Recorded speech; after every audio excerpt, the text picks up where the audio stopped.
Hello everyone. Welcome to the channel. In this video, I will show you and tell you how to stop Google Photo Backup on iPhone. Write whether you succeeded in my way to do or not.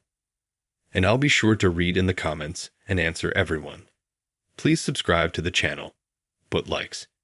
Let's get started. To do this, we need to go to an application called Google Photos on an iPad or an iPhone.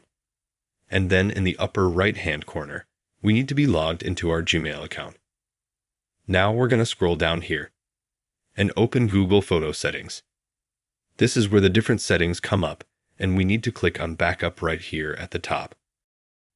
In order to stop Google Photo Backups, we disable this slider here. Now we can pause the backup. If this video helped you and liked it, you can like it and subscribe to the channel. Thank you all very much for watching this video. Goodbye.